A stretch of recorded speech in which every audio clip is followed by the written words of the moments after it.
Right, so this is work with Kevin He on social learning and network density. And so the basic question that we're going to be interested in is, do people learn better from their peers when there are more social connections in society? So think of people learning about some question like, do vaccines cause autism? Is climate change real? Or whatever else is your favorite issue of a factual example. And they're learning in part based on some information they have themselves, but also by interactions with others, where other people, where they observe what the other people think. Now, there's a lot of work in these types of topics about what matters for when people learn well, what types of informational environments, what types of social networks, and so on, are going to lead to society eventually aggregating information well, what is going to lead to sort of persistent errors. And we're going to be interested in one, I think, fairly basic question about this, which is, does having more social connections help learning? So if people see many of their peers, will they learn better than if they see few of their peers?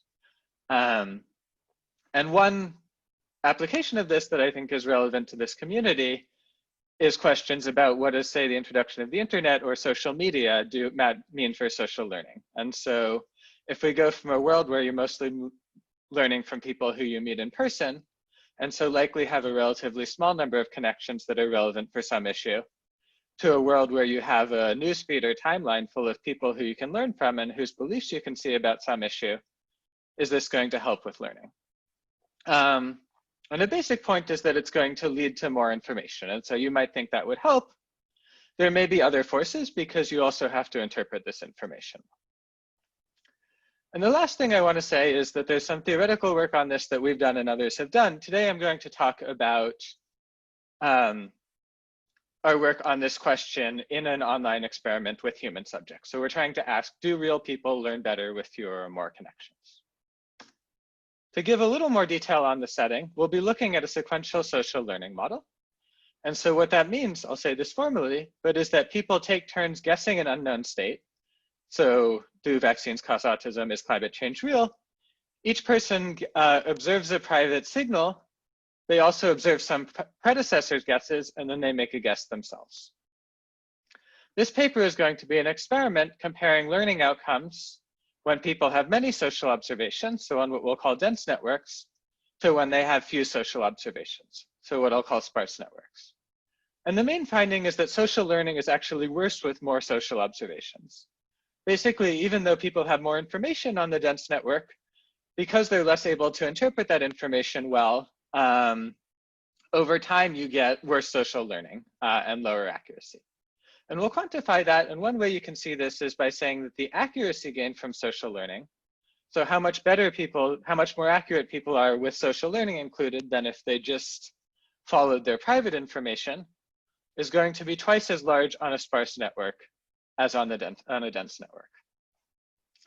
And after I tell you about these results, I'll tell you about what we think is the mechanism behind this. And I'll describe that by telling you about a naive learning model, which would predict this comparative static. On the other hand, it's harder to generate from a rational learning model. And so we think, in addition to potential direct interest in the comparative static, this tells us something based on a test of a prediction about how people are likely behaving in our experiment. So let me tell you a little more about the setup. There's a binary state omega, which we're going to allow to be L or R for left or right for the participants. Both of these are going to be equally likely, so we'll just flip a coin and say the state is either L or R. There's a sequence of agents indexed by 1, 2, 3, and so on, and they're each going to guess this state in turn. And in the experiment, we'll have 40 of these agents. And so we want to have enough to sort of see how well will societies learn after there's been a while for information to get aggregated, and when you have to ask questions like, when I see this person make this guess, were they learning from other people too? On each person's turn, they're going to observe a private signal that gives them some independent information. They'll observe the actions of some of their previous agents. I'll tell you about both of these on the next slide. And then they'll guess the state. So we'll ask them, is left or right more likely? And they'll have to pick one of these. The private signal is going to be Gaussian about the state with some variance sigma squared. And so the way we'll instantiate this is by saying that the signal is normally distributed about 1 when the state is right, normally distributed about -1 when the state is left. And so this means if you see a positive signal, then it's more likely that the state is right. If you see a negative state signal, it's more likely the state is left. But of course, this isn't definitive. And you'll see this in a couple of slides, but in addition to telling people the value of their signal, we'll also tell them the probability of each state given just their private signal without the social information. And all these signals are drawn IID. What about the network observation? An agent I is going to observe each of their predecessors with some probability Q. So this parameter Q is controlling the density of a given network. Each network is going to be assigned to either a sparse or a dense treatment. And so if you're in the sparse treatment, then each link that you have and each link that everyone else in your network has is drawn with probability 1/4. So most of the agents will probably have some observations, but are likely to see fewer than half of their predecessors. In the dense treatment, each link is drawn independently with probability 3/4. And so most of the subjects will see a majority of the people who moved before them, but probably not all of them. And what we're going to be interested in is comparing the average guess accuracy on sparse and dense networks. I now want to tell you a bit about the logistics for the experiment. We ran all of this on Amazon Mechanical Turk. We recruited 1,040 subjects. Each participant played 10 games with the same density. So they were either always in the sparse treatment or always in the dense treatment and in the same position. So if you're person 3 in the first round, in the first game that you play, you'll stay person 3 in all 10 games. We had a 3-question comprehension check, which just asked if they understood the basics of what the private signals and social information meant, and you had to pass this on the first try to be included. Subjects were told the network generating process. So what I mean by that is they were told each person observes each predecessor with probability 1/4 if that was the value in their treatment, or 3/4 if that was the value in their treatment. And we paid them 25 cents per correct guess plus a 25-cent completion fee. And this averaged to a little more than $2 for what was for most of the participants less than 10 minutes. And so we wanted this to be a higher wage than average on Mechanical Turk experiments to try and get some reasonably strong incentives to actually try and guess the state correct. The private signals were distributed about -1 and 1 with variance 4. And what this means is that you can have an accuracy of 69% if you just use your private signal. The main outcome variable that we look at is the fraction of the last 8 agents who guess the state correctly in a given game. And the reason we want to look at later agents is we wanted to see, does social learning do well over time? Basically, early agents are probably going to do better with more observations. If you're person 2 and you see person 1, then you know they're just following their private signal, and so you don't have a very complicated inference problem. It's not too difficult to do better using if you observe them than you would without observing them. If you're person 40, you see a number of people, you don't know exactly who you saw. It's a more complicated inference problem that we feel looks more like what most people face in real life, and so we want to see how does performance look under that. And so we ran 260 games, half with each density, and then a regression regressed this outcome variable, the fraction of last 8 agents who are guessed correctly, on the density of your network and a constant. And before we conducted any of this, we pre-registered this regression, an outcome variable along with the sample size and other details of the experiment on as predicted. Here's an example of the experimental instructions just to see what's going on here. So first you're told the value of your signal, then you're told what the probability of each state is based on just your signal. And then you happen to see some subset of the people who went before you. This looks like it should be the Q equals 3/4 treatment. And you see each of their actions, whether they chose right or left. And so in this case, most of the earlier people are choosing right, but then most of the later people are choosing left, and your signal says left. And you have to decide what to guess based on that. On to the results. The main result is what I previewed before. In dense networks, the last 8 agents guessed 5.7% of the time more correctly than if they had no social observations. So this is comparing to the 69% that you would get if you only followed your private signal.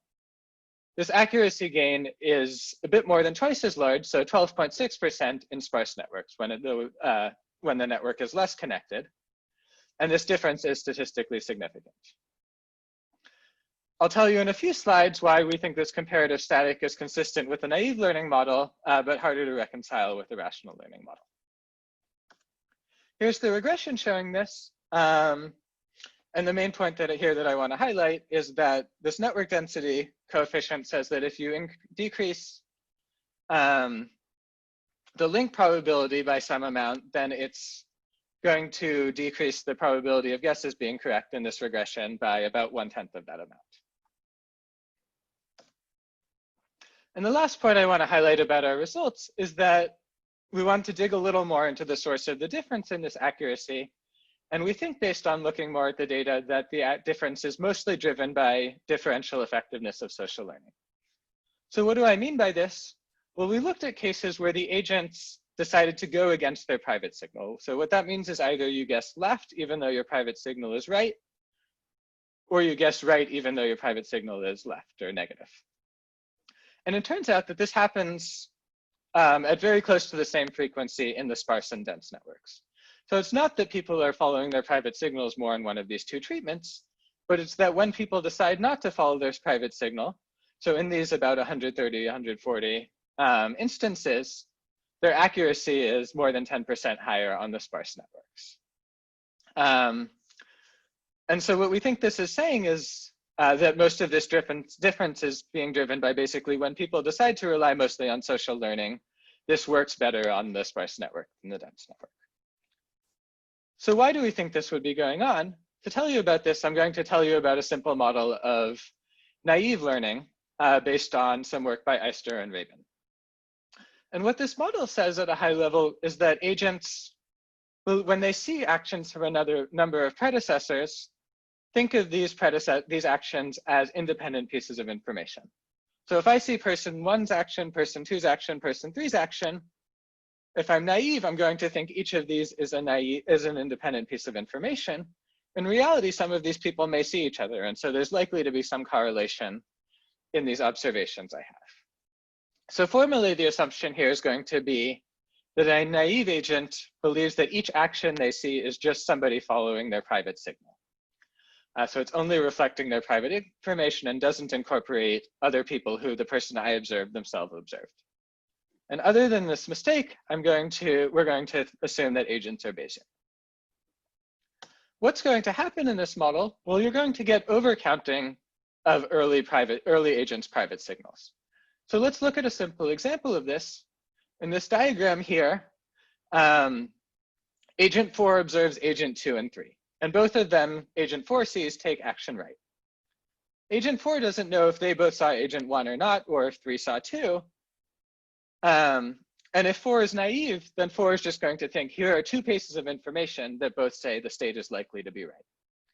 In fact, they both got very weak signals in this example, and they're both largely following agent 1, who got a stronger signal and took action right. So agent 4 here is going to think, if they're naive, that they got two independent pieces of information saying the state is right. In fact, it's more like there's one piece of information saying the state is right and two people following that piece of information. And so agent 1's private signal is going to get effectively overcounted. It turns out that this overcounting is going to get worse over time, and it's also going to be more severe on denser networks. There's a sense in which the distortion due to the overcounting is going to be exponential in the number of links in this network. And what that means is after enough time, this overcounting is going to be basically the dominant force in the naive model. Most people are going to put, later people are going to put almost all of their weight on a few early people's private signals, and that means later information isn't going to get incorporated. And so if those few early people have to be wrong, then the later agents are going to be led astray by overcounting their information. And so what this means is that later agents' guesses are going to be less accurate in denser networks because basically this overcounting kicks in earlier and there's less chance to accumulate independent private information. On sparser networks, it takes longer for overcounting to matter, and so there's new information being really added into the social consensus for longer. So let me show you what this looks like based on simulations of this naive model. And what you can see here is the sparse treatment is going to be in blue, the dense treatment is in red, and this is the probability of guesses being correct if all agents follow the naive model. And early agents are going to do better in the dense networks, just because having more links turns out to be helpful if you're very early on, you really have very little to work with. And so giving somebody who doesn't know much more information will be help. But in the dense network, social learning stops very quickly, and this probability of being correct levels off quite quickly, because basically quickly people start just overcounting the early agents. In the sparse model, on the other hand, it's not as good at the very beginning, but it catches up and keeps aggregating more information from social learning and getting improvement in the probability of being correct for a long time. And we see the same basic pattern with this switching in our actual experimental data. It's somewhat noisier because it's real experimental data, and it takes longer for the switch to happen, likely because people put more weight on their private information. But has the same basic pattern of the dense network is better earlier, but for later agents, as I told you, the sparse network is better. Now, what about the rational model? I told you that that doesn't explain this, at least as easily. Theoretical results by Acemoglu and co-authors tell us that asymptotically, rational agents will learn the state regardless of Q. And so something we can ask is 40 agents enough for this limit? Are people in our experiment, if they were actually rational, going to learn the state well? And we use techniques from this Acemoglu et al. Paper and Lobel and Sadler's paper to compute an explicit lower bound on the accuracy of rational agents. And what this tells us is that the accuracy of the 33rd agent is at least 97% on the dense network. And it's even higher for agents 34 through 40. And so what that means is if we had rational agents, they'd be doing quite well. And so there would be very little scope for the sparse network to outperform the dense network. And in particular, you couldn't get as large a gap between the sparse and dense network as we see in our data. Okay, so to conclude, we ran an experiment testing how network density affects social learning outcomes. We haven't found that having more connections is actually worse for social learning. And so social learning can better aggregate information on sparser networks than denser networks. And I talked about why I think that this is being driven by naive updating and why our experiment is a test of an indirect prediction of a model of naive updating that gives some evidence for behavior something like the model I told you about.